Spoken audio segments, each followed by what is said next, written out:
예, 길 잃은 단어들에게 제자리를 찾아주는 중요한 시간입니다. 단어 쟁탈전. 매주 금요일마다 단어 유실물 센터장으로 변신하시는 분입니다. 국문학과 출신 킹마우스 임경빈 작가, 어서 오세요. 안녕하세요, 킹마우스입니다. 네, 오늘 표정이 즐거워 보이십니다. 저도 방금 방송 시작할 때 웃음이 나와서 네. 아주 실수했습니다. 좀 전에 이제 청취자분께서 네. 청원 게시판 얘기를 하시면서 악용하는 사람들이 문제라고 하셨는데, 네, 저희는 이제 금요일마다 뭔가를 악용하는 사람들하고 이제 싸우고 있어가지고 맞아요. 예, 그 생각이 들어가지고 약간 웃음이 좀 나왔습니다. 예, 오늘 치열하게 싸워주시기 바랍니다. 알겠습니다. 자, 오늘 길 잃은 단어 뭡니까? 어제 오늘 사이에 청취자분들께서도 이제 귀에 못이 박히게 들으셨을 그 단어입니다. 사찰. 사찰. 사찰을 가져왔어요. 절이 아니죠? 그렇습니다. 절이면 얼마나 마음이 평안해지겠습니까? 예, 다른 사찰입니다. 다른 사찰이다 보니까 이제 문제인 건데, 네. 그 사찰의 원래 단어의 뜻만 건조하게 보자면 그렇습니다. 이제 다른 사람의 어떤 뭐 상태라든지 예? 행동이라든지 이런 거를 조사하고 살펴보는 게 이제 사찰을 하는 건데, 네. 근데 우리 코너의 특성상 네. 모든 단어들이 결국에는 어느 맥락에서 어떻게 사용되느냐, 예. 이거에 따라서 이제 문제가 되기도 하고 안 되기도 하고 이런 거지 않습니까? 그렇군요. 특히 사찰 같은 경우는 네. 단어가 단독으로 쓰일 때보다는 뭔가가 붙어가지고 같이 쓰일 때 더 좀 크게 문제가 되는데, 아, 예를 들면 불법 사찰, 아이고야. 벌써 그냥 냄새가 나지 않습니까? 예. 민간인 사찰, 예. 기분이 안 좋아요. 예. 이런 거 예. 이런 방식으로 이제 보셔야 되고, 예. 이번에도 이제 법무부에서 검찰을 향해서 윤석열 그 검찰총장을 향해서 문제를 삼은 그 문건들 예. 에 대해서 법무부에는 판사 사찰이다, 예. 이렇게 이제 꼬리표를 붙여서 얘기를 하고 있는 이런 상황이고요. 예. 그 수사기관이 원래는 이제 수사를 하기 위해서 사찰을 하는 거, 그러니까 필요한 정보를 모으는 거는 문제가 아닌데, 네. 권한을 넘어서 혹은 원래 목적을 넘어서 예. 개인의 사생활을 뒤지거나 예. 이거를 가지고 상대를 뭐 압박하거나 뭐 괴롭히기 위한 수단으로 삼거나 이럴 때 이 사찰이 길을 잃게 되는 겁니다. 그러니까 옛날 독재 정권 때는 아주 사찰이 일상화돼 가지고 막 이걸 통치의 수단으로 막 활용해 가지고 악용이 되다 보니까 이 얘기만 들어도 기분이 나쁘단 말이에요, 우리나라 그렇죠. 국민들은. 일단 굉장히 이번에 어두운 분위기를 품는 단어잖아요. 예. 이제 원래 이제 불법 사찰이나 이제 민간인 사찰이라는 게 그래서 훨씬 좀 더 어감상 폭력적이고 네. 심각한 형태로 나타난다라는 예. 게 일반 국민들의 인식일 텐데, 네. 이번에 이제 검찰 관련된 그 문건을 보면 그렇다고 검사들이 판사를 상대로 뭐 협박을 하거나 이러기는 사실 쉽지 않기 때문에, 예. 그래서 원래 시민들이 알고 있던 사찰이라는 단어와 네. 통하는 수준의 문제냐 이게.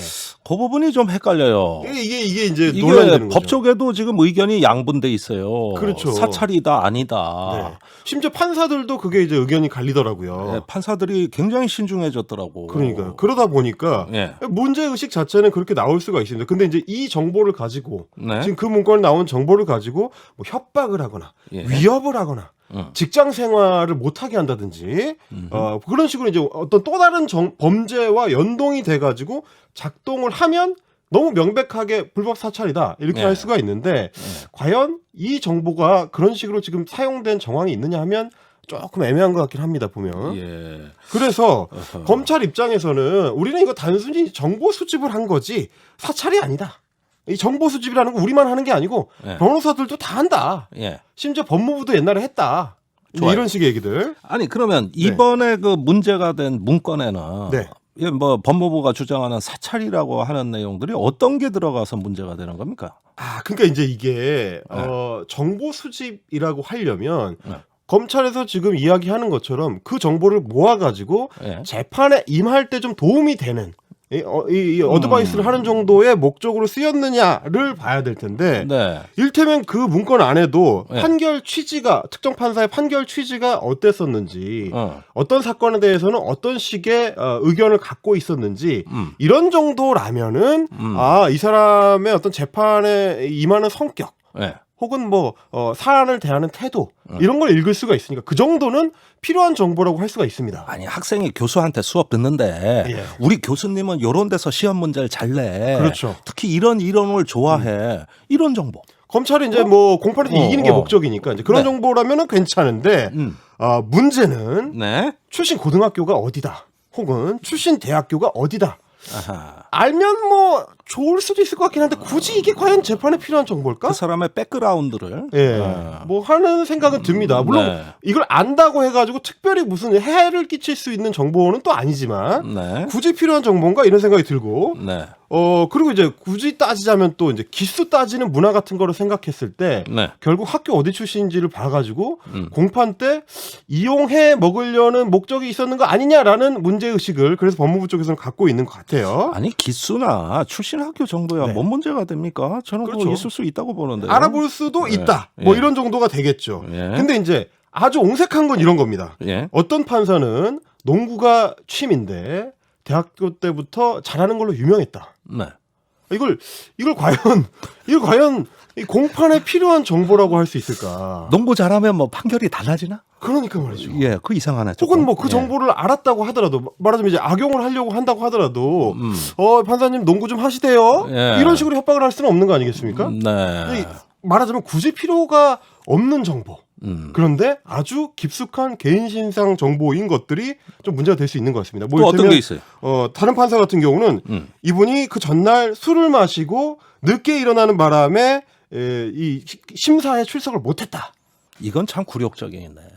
숨기고 싶은 정보권. 그 판사 입장에서는 자기를 이 정보 수집한 문서 안에 이런 내용이 들어있고 그거를 검사들끼리 돌려봤다고 하면 사실 굉장히 좀 수치스러울 수가 있으니까 화가 날 수 있는 비위를 잡아내는 그렇죠. 예, 그런 내용이네요. 이런 문제가 될 수 있는 거죠. 네. 그러니까 이런 걸 가지고 재판에 어떻게 사용하려고 했느냐라고 검찰에 다시 되물었을 때 과연 좀 제대로 된 답변을 할 수 있을까? 네. 그래서 어떤 것들을 보면 이제 세평이라고 지금 그 문건 안에 되어 있는 것들은 그냥 단순히 이제 궁금증을 좀 해소하는 차원에 어떻게 보면 연예계 지라시처럼 네. 돌려볼 수 있는 목적으로 집어넣은 거 아니냐, 뭐 농담처럼 집어넣어 있는 문건들이 있기 때문에 그래서 또 말씀을 드리고 있는 겁니다. 그런데 모든 정보 수집은 그렇게 시작됩니다. 그렇죠. 그러다 점점 그 경계선을 넓어지다 나중에 악용되는 거예요. 그러니까 이 문제만 해도 지금 이게 이제 정치적 쟁점화가 되면서 사찰이냐 아니냐가 결국은 한쪽의 정치적 치명상을 입힐 수 있는 문제가 되다 보니까 결국은 단어 싸움이 됐네요. 결국은 이 단어를 어떻게 정의할 것인지가 굉장히 중요한 쟁점이 돼버렸어요. 예. 그래서 원래 뜻에서는 오히려 좀 벗어나고 있는 그런 상황인 겁니다. 원래 뜻은 뭡니까? 원래 모두가 사찰이라는 단어의 뜻을 쓸 때 법무부든 검찰이든 일부러 좀 더 무겁게 쓰려고 하는 것 같은데 원래 단어의 뜻이나 의미를 짚어보면 권력기관이 알 필요가 없는 개인의 신상 정보를 수집해서 그걸 어디 다른 데에 쓸 때 그때 사찰이 문제가 되는 거거든요. 예를 들면요. 예를 들면 아주 대표적인 경우가 세월호 유가족들에 대한 불법 사찰 사건입니다. 이게 기무사에서 벌였던 사건인데 맞습니다. 이 관계자들이 다 재판에 넘겨져서 형사처벌을 받았습니다. 네. 그때 캐냈던 사찰 내용들을 보시면 어떤 야구팀을 응원하는지 어떤 유가족 같은 경우는 구강청결제 대신에 주겸을 달라고 했다. 이런 내용. 유가족 중에 일부가 밤에 술을 마셨다. 그러니까 이런 시시콜콜한 내용부터 시작해가지고 또 과거에 어떤 정당 가입했다도 나와요. 그렇죠. 그래서 특정 유가족은 강경파다, 온건파다 이렇게 이제 구분하고 네이버 블로그 활동을 뭐 어떤 걸 했다 이런 것까지 뒤졌는데 이런 것들이 과연 군 기무사가 개입이 돼가지고 확보해야 할 필요가 있는 정보이냐를 따져보면 당연히 아니라는 거죠. 그 목적성이 기무사가 당시 박근혜 대통령의 정권 보위 부대로서 필요한 정보를 수집하는 천병이다 이렇게 보고 후에 심판을 받은 거 아닙니까? 누구보다 잘 아시는 사람이죠 이게. 제 전문 분야죠. 뭐 그래도 좋습니다. 그 사실은 이제 과거 같으면 우리가 이제 쉽게 사찰을 떠올릴 때 생각할 수 있는 거는 이제 70년대 80년대 같은 이제 군사 독재 정권 시절이잖아요. 보통은 그때는 정치인 사찰이 그냥 일상화가 돼 있던 시절. 그래서 뭐 김대중 전 대통령이나 김영삼 전 대통령 같은 경우는 집 전화를 안기부 사람들이랑 공유한다. 일부러 들으라고도 막 가짜 정보도 얘기하고 그래요. 그러니까요. 그랬던 시절 같으면 이게 훨씬 더 이제 이 우리 생활에 좀 더 밀착이 돼 있다 이렇게 느낄 수가 있는데 최근 들어서 이게 다시 부각된 거는 2010년 경우를 떠올릴 수가 있습니다. 당시에 이제 국무총리실 산하의 공직윤리지원관실에서 했었던 민간인 사찰.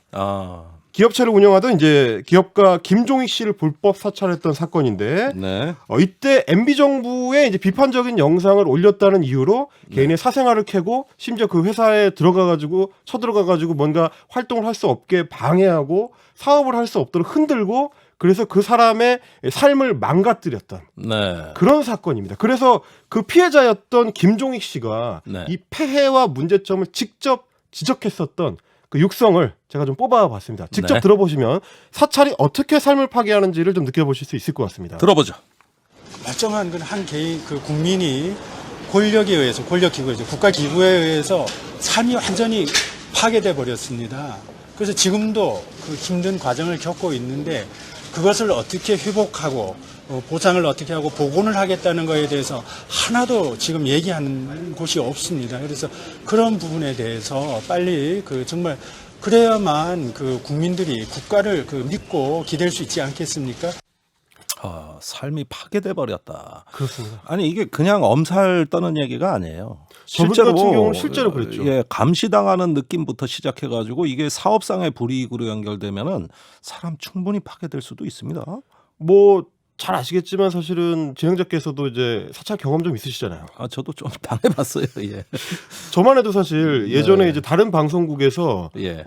팩트를 체크하는 방송에 이제 작가로 일할 때 네. 그때도 그 이제 뭐 그런 프로그램들이 돌아다녔었는데 음흠. 국정원에서 내 전화번호와 관련해 가지고 정보를 요청한 적이 있는지 없는지를 따져보는 그 서비스가 네. 있었거든요. 맞아요. 2번 받더라고요 국정원에서. 그렇군요. 그래서 이제 그런 걸 한번 경험하고 나면 위축되죠. 사람이 위축되거든요. 예. 실제로 삶에 영향을 미칩니다. 예. 그래서 이제 김종학 씨 같은 경우도 삶이 완전히 파괴돼 버렸다라는 이야기를 할 정도로 네. 이게 그 사찰이라는 불법적인 행위의 어떤 성격을 좀 정확하게 보여주는 건데 그만큼 개인의 이 삶을 흔드는 수준의 추가적인 범죄랑 연동이 될 때 네. 단순히 개인정보를 수집하는 차원에서 끝나지 않고 예. 그 다음 행동으로 옮겨져서 그 사람한테 직접적인 협박을 가하거나 삶에 영향을 미치는 범죄 행위를 벌일 때 그때 사찰이라는 뜻이 정확하게 좀 작동을 한다.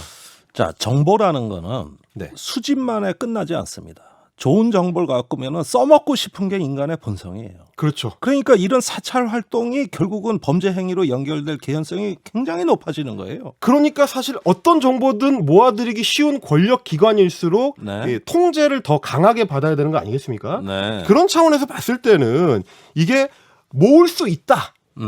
우리가 능력이 되니까 네. 모아도 되니까 그러면 계속 모아야지라고 생각하면 안 된다는 거죠. 네. 모을 수 있다는 게 알겠습니다. 모아도 된다는 건 아니지 않습니까? 네. 그러니까 수사에 직접적으로 필요하다고 필요하지 않다면 굳이 남의 삶을 들여다보는 거에 대해서 조금 더 민감하게 고민을 해볼 필요는 있을 것 같아요. 네. 이번 이제 판사 사찰 문건 뭐 관련해서도 이게 진짜 사찰이냐 아니냐를 따지는 것도 물론 중요하지만 너무 다른 사람의 사생활을 들여다보는 거에 대해서 무감각해지는 거, 특히 네. 권력기관이 그렇게 되는 거에 대해서는 한번 좀 고민이 필요할 것 같습니다. 이게 왜냐하면 요즘 같은 시대는 정보가 정보끼리 이제 서로 민감하게 연동이 돼 있기 때문에 네. 모두가 모두를 감시할 수 있는 사회로 가는 거를 막기 위해서는 네. 최대한 개인 정보에 대해서 좀 보수적인 태도를 가질 필요가 있지 않을까. 알겠습니다.